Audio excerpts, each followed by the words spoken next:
ఈరోజు మనం నెట్వర్కింగ్ సెక్షన్లో ఒక ఐసీ గురించి తెలుసుకుంటాము.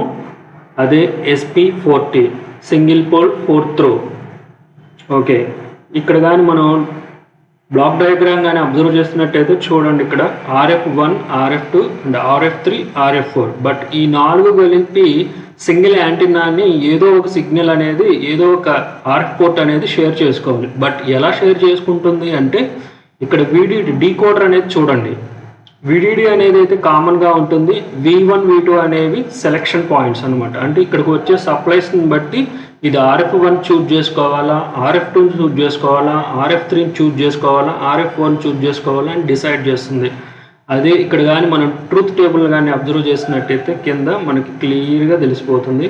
ఇక్కడ చూడండి, స్టేట్ RF1 కానీ యాంటీనా పాత్ని షేర్ చేసుకోవాలి అంటే ఇక్కడ చూడండి, V1, V2లో చూసుకుంటే 0 వోల్టేజ్. అంటే ఏ వోల్టేజెస్ లేనప్పుడు RF1 అనేది యాంటీనా గుండా బయటకు వెళ్ళిపోతుంది, లేదా యాంటీనా నుంచి RF1 అనే ఒక సిగ్నల్ అనేది RF1 గుండా బయటకు వెళ్ళిపోతుంది.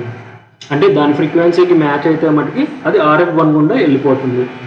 అలానే RF2 స్టేట్ అనేది యాంటీనాతో స్విచ్ అవ్వాలి అంటే V1 దగ్గర 0 ఉండాలి, V2 దగ్గర 1 ఉండాలి. అంటే 1 వోల్టేజ్ కానీ ఆర్ 3 వోల్టేజ్, 1 వోల్టేజ్ నుంచి 3 వోల్టేజ్ మధ్యలో ఎంతైనా ఉండొచ్చు సప్లై. అలా ఉన్నప్పుడు మాత్రమే యాంటీనా నుంచి RF2కి కనెక్షన్ అనేది ఎస్టాబ్లిష్ అవుతుంది.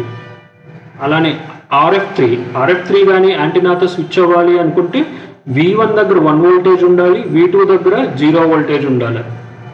సో యాంటీనా నుంచి RF3కి కనెక్షన్ అనేది ఎస్టాబ్లిష్ అవుతుంది.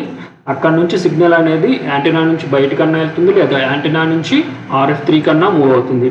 అలానే RF4 స్టేట్ కానీ RF4 కానీ తీసుకున్నట్టయితే RF4 కానీ యాంటీనాతో స్విచ్ అవ్వాలి అనుకుంటే V1 దగ్గర 1 వోల్టేజ్ ఉండాలి, అలానే V2 దగ్గర కూడా 1 వోల్టేజ్. ఇక్కడ 1 అంటే ఏం లేదంటే it's a high signal. Antenna to RF4 అనేది కనెక్షన్ ఎస్టాబ్లిష్ అవుతుంది. సిగ్నల్ అనేది RF4 గుండా కానీ RF4 నుంచి యాంటీనా గుండా కానీ బయటకు వెళ్ళిపోతుంది. ఇక్కడ 1 అంటే 1 వోల్టేజ్ నుండి 3 వోల్టేజ్, 0 అంటే 0 volts to 0.3 volts.